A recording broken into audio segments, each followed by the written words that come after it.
Hi there. You are here to learn about the bylaw changes that the EDANL Board of Directors is proposing.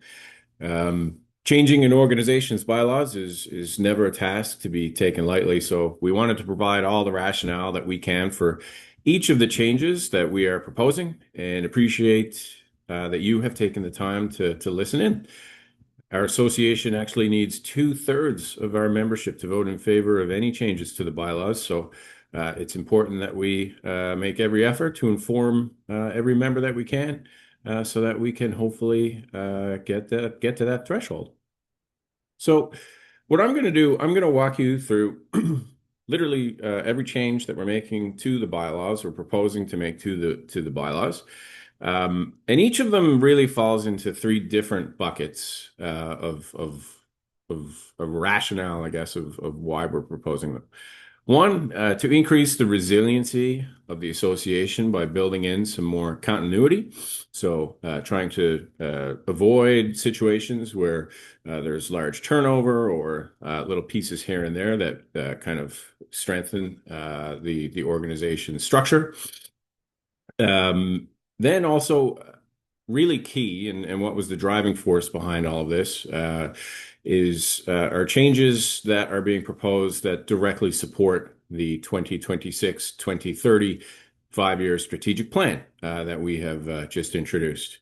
And then lastly, just as with any set of bylaws, after 10 or more years, there was some text that hadn't aged well or that could use some cleaning up. And of course, this was just the right time to do those sorts of things. So with all of that said, I'll go through each item, and you can download this document, by the way, on the AGM website, where you can go down and look through each of the proposed changes, and I've added some text here in the margins as to why those changes were suggested.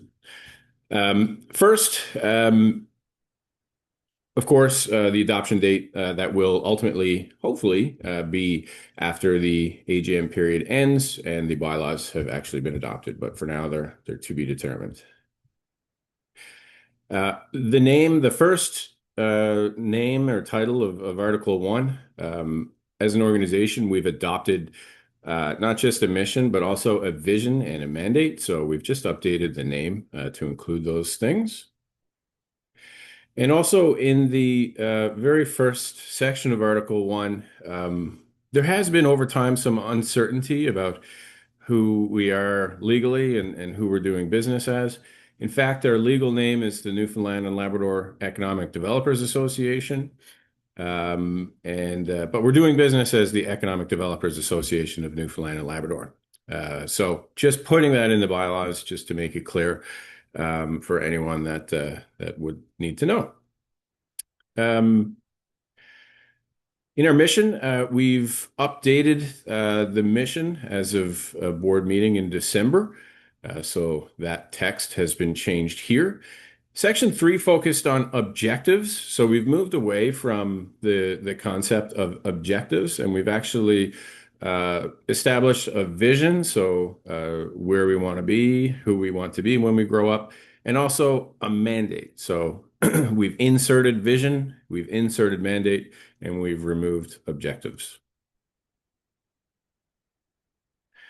Going down into Article 2, into our membership section, we've just done a little bit of cleaning up in defining what a primary member is. The description now includes those that are engaged in economic development as part of their jobs, as opposed to specifically economic developers, who that is kind of the primary focus of their job.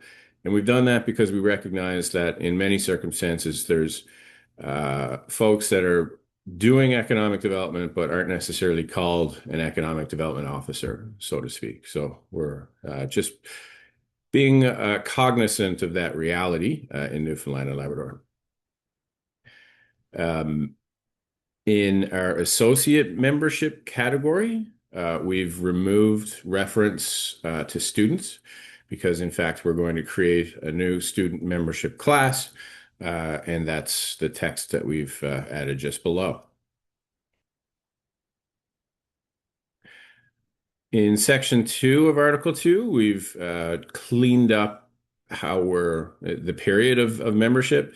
Before it referenced a calendar year, which could be interpreted in different ways. So we're just being clear here that the calendar year we're referencing is January 1st to December 31st.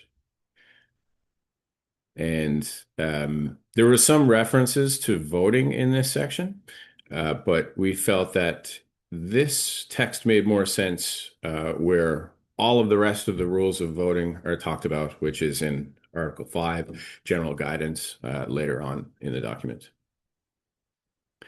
And just a bit of cleaning up here. We've actually combined the original Article 3, which was dues, with Article 2, which is membership, because the dues section was very short and it just made sense to have a section membership and dues. And Section 2 here referenced changes to membership dues. So we just changed the title to reflect what the text was actually speaking to, because the title was inaccurate as it stood.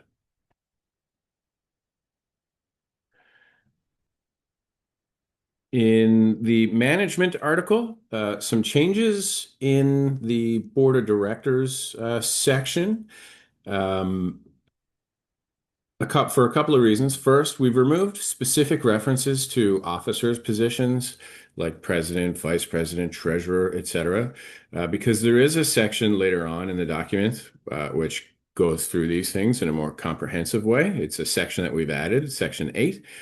So we've removed it here in the meantime. In the existing bylaws, there were also a couple of areas which were creating possible challenges. The first was around the tenures and the expiration of board tenures. It allowed for a situation where all 8 board members could conceivably leave at the same time, which is never a good thing for any organization. When there's a 100% turnover in board, it threatens institutional knowledge, it threatens momentum. To be honest, it can truly threaten the future of an organization. So we wanted to address that, and the way we have addressed that is by addressing the term lengths a little bit below there in section 2, as you see. So we are in fact going to, instead of having all positions elected at the same time, we're going to break it up. They're going to be staggered. So 3 positions will be elected in an even year, 4 will be elected in an odd year, or vice versa. And then, of course, you have your past president that will sit as that 8th board member. That means that, of course, there could be 100% turnover theoretically in 2 years, but not all at the same time. So there's always going to be at least 3 to 4 folks who have that experience and can contribute to the continuity of the organization. The other interesting situation with the existing bylaws was some circular logic that was created through them. So we were restricting directors to having 2 consecutive terms, 2 2-year terms consecutively, unless they were elected as an officer, or unless the officer title which they were elected to changed. But the challenge there is that the board actually elects officers in and amongst themselves after they're elected as directors. So there's no real way to know or guarantee that any individual upon election would be elected as an officer. So in that scenario, there could be situations where a person is elected under the assumption they will be an officer, but then ultimately be elected for a 3rd consecutive term when in fact they're not eligible to be. So that didn't make any sense at all. We've cleaned that piece up as well. We've added length to we've added the number of consecutive terms of eligibility. So we've allowed for 3 consecutive 2-year terms, because in a not-for-profit like this one, where there's little staff support, little to no staff support, if you have someone who's dedicated to put the time and effort in, there's no reason to restrict them to 4 years, which, in my experience, can pass very, very quickly. So we're just trying to add a little bit of strength and resiliency to the organization in that regard.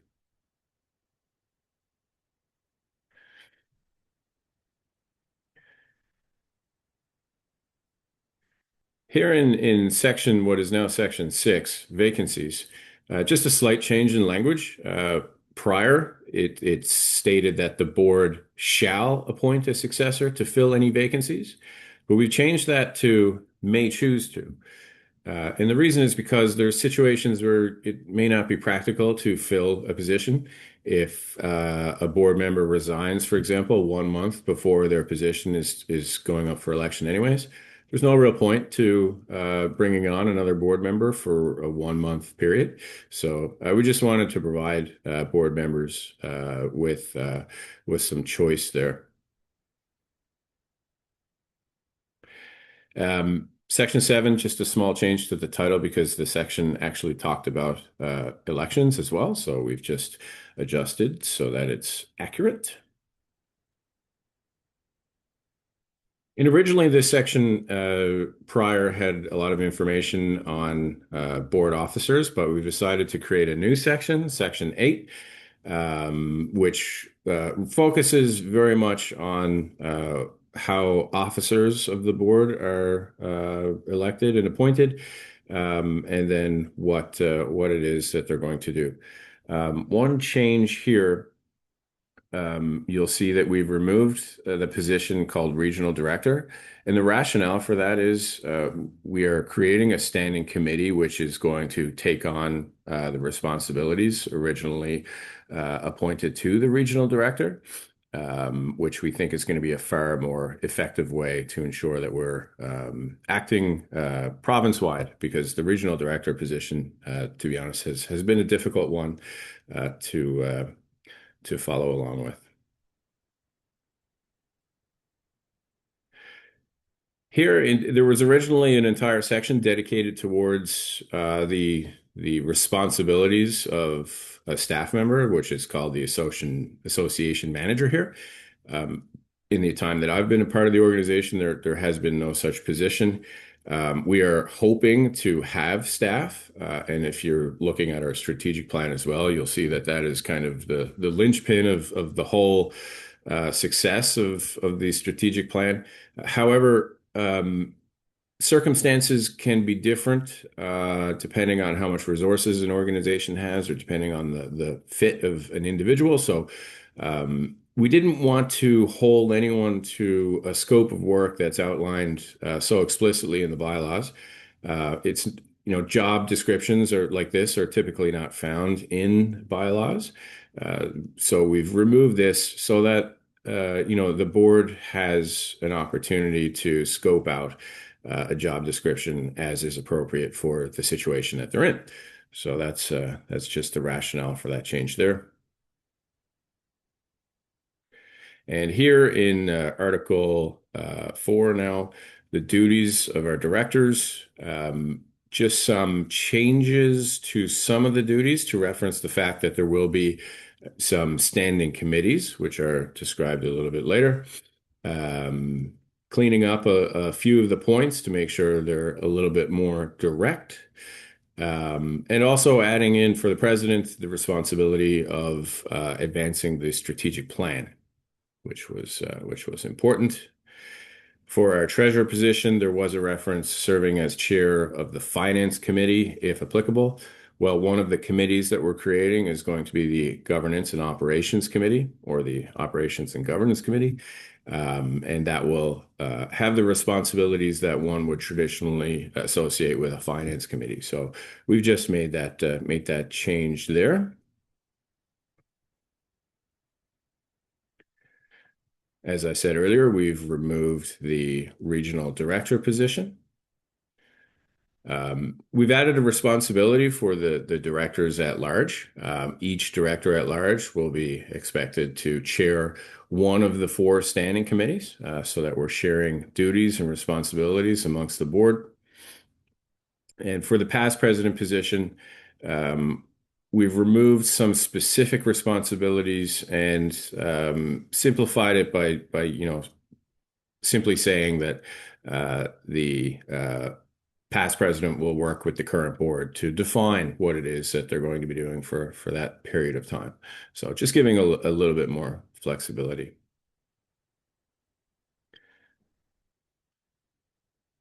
Um, in Article 5 now, general guidelines, um, we have made just a slight change. Voting on any question shall not be valid unless a director is present. So originally there was a reference to an alternative. Um, but earlier in the bylaws, it states that there's no voting by proxy for board members. So we're just cleaning up that discrepancy there. And at the end of section 1, administrative or event planning meetings may be called by the board of directors anytime, et cetera, et cetera. That was a very redundant line, which is covered by special meetings, section 3 below. So we've just removed that for the sake of succinctness. Section 2, annual meetings. There's a reference to quorum here. There's one challenge with quorum, as it stated. It says quorum shall be 10 members in good standing. And that was fine when the membership of the association, when these bylaws were written, was in the dozens, as opposed to today where it's over 130. 10 is not a reasonable threshold for a membership that's 100 people plus. So we've changed that, but this sentence is moving down into a different section because it applies to all decision making by the membership and not just annual meetings.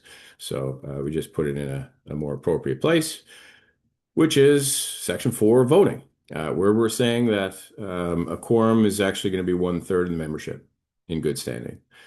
So it's variable depending on what size the membership is, as opposed to having a static number, which may not age well.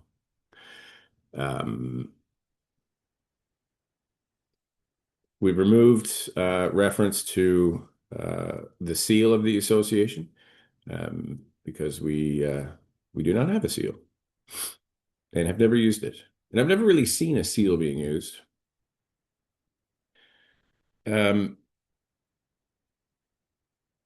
Article 6, committees. This is one where we've spent a lot of time and effort to implement standing committees, which were a result of this strategic planning process that we went through. So coming out of the strategic plan, we had 4 priorities. And now we're proposing to create standing committees that tie directly with those priorities. So a standing committee that focuses on operations and governance, a standing committee that focuses on training and professional development, our activities and our network, and communications and advocacy. So the intent is for these committees to be chaired by a board member, but their membership, we hope and expect that ultimately they will include folks not on the board, and we get more of our membership involved in some of the activities that we're engaged in. Instead of outlining the terms of reference in the bylaws, what we're saying is that each committee will have a terms of reference which is agreed to by the chair and approved by the board of directors. And the reason for that is, although we hope and expect that the priorities don't change over a longer period of time, it is certain that the tactics associated with trying to meet that vision to adhere to our mission, to meet our mandate, it's likely that the actions that we want to achieve within a 1-year time frame, for example, might change. So we're leaving it up to a terms of reference to be devised by the chair and the committee, but approved by the board of directors. So trying to put in some structure that will be maintained, that will really stand up the organization and spread the duties. To be honest, it is we've discovered as an 8-person board, the level of activity we have on the go right now is frankly the maximum we feel that can be achieved with a voluntary board of directors only.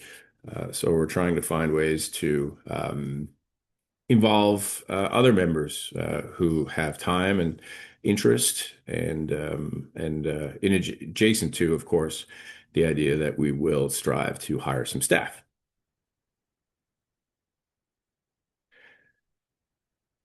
And continuing on, I don't think there's many more changes aside from, the changing of what article it is, because we've combined two articles earlier on, as I mentioned. All right, so that's it. And lastly, the logo on top of the bylaws is going to change because, as you may have seen in other presentations, we have new branding. We've refreshed the look and feel of our brand, and that will start to be seen in all of our materials within the next couple of weeks. So, thank you very much for your time today, and for your interest in hearing more about the bylaw changes that we are proposing. Should you have any questions, um, go to the AGM page on the EDANL website, and you'll see that any member can ask a question. And in fact, you can send an email directly to me, and questions and answers to those questions will be published on the AGM page for all of our members to see. Thank you very much. Have a great day.